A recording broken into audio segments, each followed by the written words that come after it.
A ver, ¿cómo se puede evitar una catástrofe antes de que siquiera empiece? Pues a veces la clave está en algo tan simple como cambiar la perspectiva, ver un problema y en lugar de una amenaza, ver una oportunidad. Hoy vamos a desgranar la historia de un bosque que estaba, literalmente, al borde del abismo y de cómo un nuevo enfoque lo cambió absolutamente todo. Y es que esta es la pregunta del millón, ¿eh? Ojo, no estamos hablando de cómo apagar las llamas una vez que ya están ahí, sino de algo mucho más profundo. Cómo conseguir que un bosque sea un lugar donde el fuego simplemente no lo tenga fácil, ni para empezar, ni para extenderse. Venga, pues vamos a meternos de lleno en este caso. Bueno, pues situémonos. Estamos en Enguera, en Valencia, en un monte público, unas 35 hectáreas de pinar. A simple vista se podría pensar, pues un bosque más, un paisaje natural, tranquilo, pero nada más lejos de la realidad. Bajo esa calma aparente, se estaba cociendo a fuego lento una situación realmente crítica, un peligro que crecía y crecía en silencio. Es que, a ver, este bosque era un auténtico polvorín, literalmente. Tenía una densidad de árboles brutal, tan alta que se estaban ahogando entre ellos.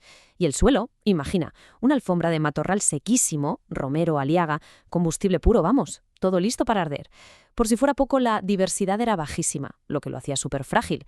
Y la guinda del pastel, como se suele decir, es que la región ya tenía un historial de incendios bastante serio. O sea, era la tormenta perfecta, la receta para el desastre. Y ojo a este dato porque es tremendo. Se estimaba que había más de 25 toneladas de combustible por hectárea.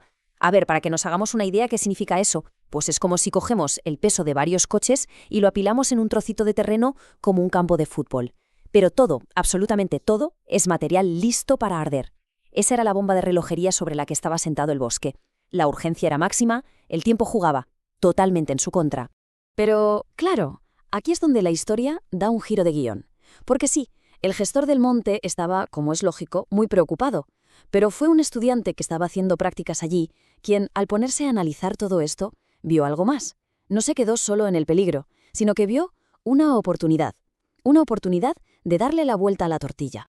Y aquí está la clave de todo, el cambio de chip. Pasar de pensar solo en, vale, ¿cómo evitamos que esto arda?, a una pregunta mucho más potente. Una pregunta que lo cambiaba todo. ¿Y si este riesgo enorme fuera en realidad la palanca perfecta para conseguir no uno, sino 3 objetivos de golpe? Así que la solución no era una cosa, sino tres.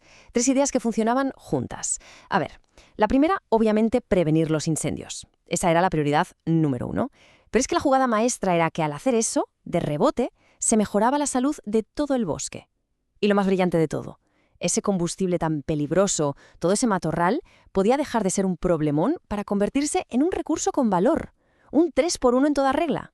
Claro, tener una buena idea está muy bien, pero ¿cómo se pasa de la idea al papel y del papel a la realidad? Pues hace falta un método, no vale solo con la intuición. Hay que coger los datos, ordenarlos y analizarlos para poder tomar las mejores decisiones posibles. Vamos a ver exactamente cómo lo hicieron. Pues tiraron de un clásico, el análisis DAFO. Es una herramienta súper útil. Por un lado, las debilidades y amenazas estaban clarísimas. Demasiados árboles, demasiado combustible. Y el fuego como amenaza principal, obvio. Pero, y aquí viene lo interesante, se dieron cuenta de que tenían una fortaleza interna muy potente.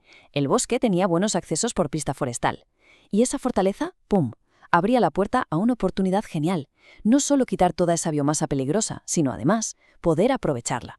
Con todo ese análisis ya sobre la mesa, la lección fue clara. Una estrategia defensiva. El nombre ya nos da una pista, ¿verdad? Suena a protegerse.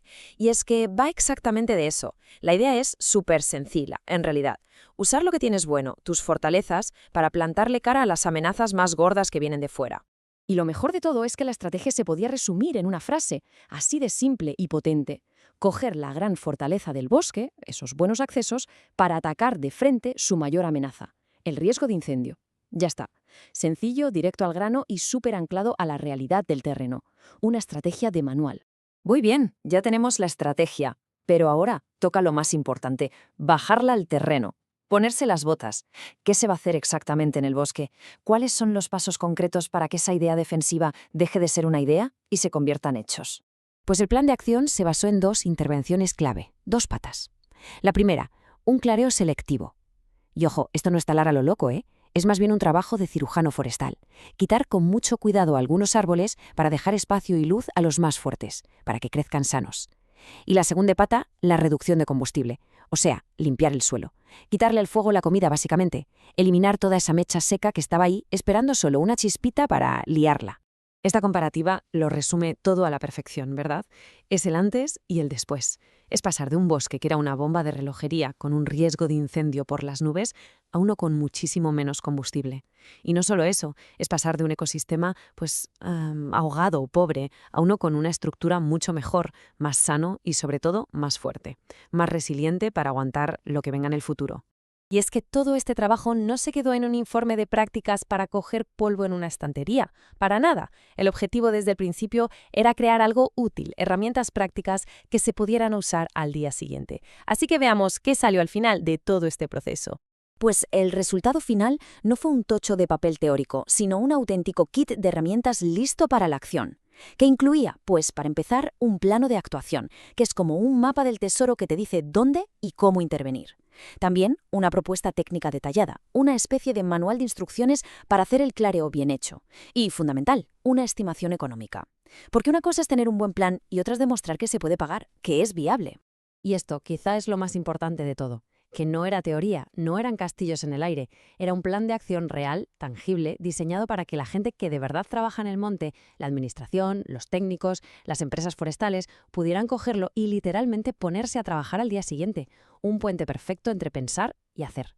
Al final, este caso práctico nos enseña algo muy potente, que la prevención de incendios es mucho más que ir con una desbrozadora a quitar 4 matojos. Es estrategia pura. Es visión de futuro, es saber darle la vuelta a un riesgo y convertirlo en una oportunidad. Y nos deja, claro, con una pregunta flotando en el aire. ¿Podría ser este el camino? ¿Podría este modelo de cuidado proactivo, de adelantarse al desastre, ser de verdad el futuro para proteger nuestros bosques en un mundo que cada vez nos lo pone más difícil?